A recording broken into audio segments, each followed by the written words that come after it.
Good morning, class. My name is Anais Salazar, and I would be guiding you through Chapter 2, 2.1, the introduction. And I will be giving you an example of how the study of living materials requires an understanding of chemistry. So to begin with, we have page 60 in our book, and we have 2.1, the importance of chemistry in anatomy and physiology.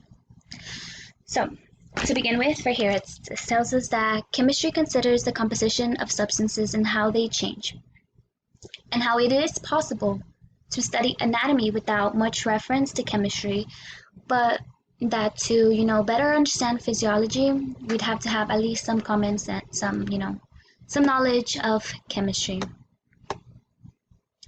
Because body functions result from cellular functions that in turn result from chemical changes. And we all know physiology is the study of the functions.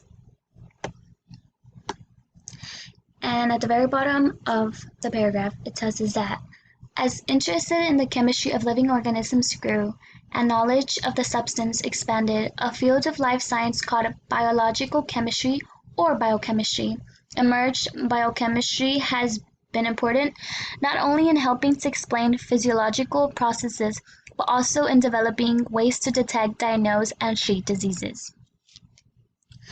And also in Chapter 2 PowerPoint, the presentation on the first slide, it actually gives us a question on why study chemistry in anatomy physiology. And it gives us 4 main key points that help us understand why it is important. So for our first one, we have that chemistry is concerned with composition of substances and how they change in chemical reactions. Our second point states that human body, food, and medication are all composed of chemicals. 3. All anatomical structures are chemicals and all physiological processes are based on chemical reactions.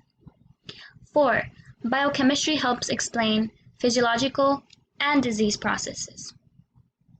So, to break it all down, chemistry is important in understanding physiology more than anatomy, because chemistry has a lot of chemistry makes up a lot of the changes that go in physiology, as like the salt, water, carbohydrates, lipids, proteins, and nucleic acids that the human body consists of.